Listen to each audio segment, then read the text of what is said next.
చంద్రగిరి పంచాయతీ ఆఫీసులో పనిచేసేటువంటి ఈవో మహేశ్వరరావు అనే వ్యక్తి గతంలో ఏసీబీ ట్రాప్లో పడి లంచం తీసుకుంటూ పట్టబడినటువంటి పరిస్థితి. ఈ నేపథ్యంలో అతన్ని సస్పెండ్ చేశారు. అయితే ఇవాళ మరోసారి సోదాలు నిర్వహించినటువంటి ఏసీబీకి కండ్లు బయర్లు గమ్మేటువంటి అవినీతి బయటపడింది మహేశ్వరరావు వ్యవహారం.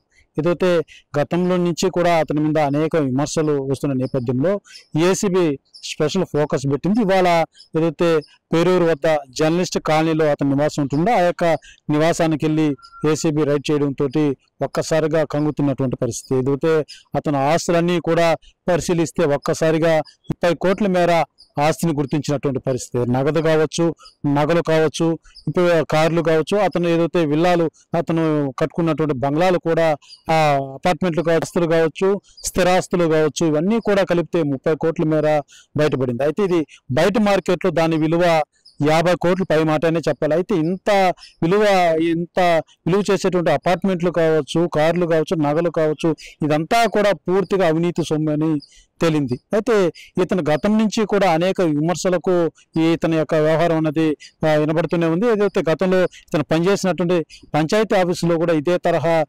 నిర్వహించేవాడనేసి కూడా ఇప్పుడు వినబడుతున్నటువంటి పరిస్థితి. ఏదైతే ఏ కార్యక్రమం కావాలన్నా, ఏ పని జరగాలన్నా చెయ్యి తలపందే అధికారి సంతకాలు అనేది ఉండవు. ఏది కావాలన్నా కూడా డబ్బు పెట్టిన తర్వాతే పని. ఈ రకంగా మహేశ్వరరావు కార్యకలాపాలంతా కూడా సాగింది. అయితే ఇతను కూడా ఏదైతే ఏ గవర్నమెంట్ వచ్చినా ఆ యొక్క గవర్నమెంట్ అధికారులు కావచ్చు, లేకపోతే ఆ యొక్క గవర్నమెంట్ సంబంధించినట్టు రాజకీయ నాయకులతో కావచ్చు, ఇతను మమేకం అయిపోయి ఇతను తినడం, వారికి పంచడం, ఇతను తంతుగానే వ్యవహరించాడంటూ కూడా అనేక మంది విమర్శిస్తున్నటువంటి పరిస్థితి.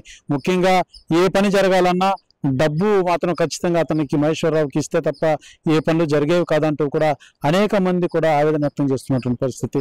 ఏదైతే గతంలోనే మనం చూసాం, ఒక ఇంటికి సంబంధించి ఏదైతే ఒక పర్మిషన్ కోసం ఒక విలేజ్ సంబంధించినటువంటి వ్యక్తి అతని వద్దకు వెళ్తే 50,000 లంచం అడగడం, ఆ లంచానికి అడిగిన నేపథ్యంలో అతను ఏసీబీని ఆశ్రయించడం, ఆ ఏసీబీ ట్రాప్లో మహేశ్వరరావు పట్టుబడ్డం, ఆ వెంటనే అతన్ని సస్పెండ్ చేయడం జరిగింది. అయితే మరోసారి అతని మీద ప్రత్యేక శ్రద్ధ వహించినటువంటి ఏసీబీ అధికారులు పూర్తి స్థాయిలో క్షుణ్ణంగా ఇవాళ ఒక్కసారి వెళ్ళి దాడి చేయడంతో ఇదంతా కూడా వెలుగు చూసినటువంటి పరిస్థితి. అయితే మహేశ్వరరావు ఎప్పటి నుంచో ఇదే తరహా అయినటువంటి కార్యకలాపాలకే పాల్పడుతున్నాడు.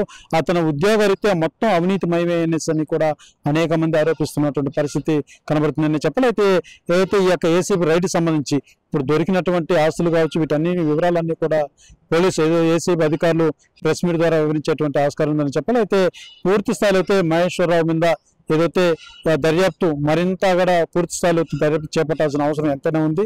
అతని ఆస్తులు కావచ్చు, వీటన్నిటినీ కూడా త్వరలోనే పూర్తి చిట్టా మొత్తం కూడా తెలియజేస్తామంటూ కూడా ఏసీబీ అధికారులు అయితే తెలియజేస్తున్నటువంటి పరిస్థితి. కెమెరా పర్సన్ కోటితో సురేష్, RTV, చంద్రగిరి. మరిన్ని వీడియోస్ కోసం ఛానల్ ని సబ్స్క్రైబ్ చేయండి. లేటెస్ట్ అప్డేట్స్ కోసం వాట్సాప్ ఛానల్ ని ఫాలో అవ్వండి. ఆ లింక్ డిస్క్రిప్షన్ లో ఉంది.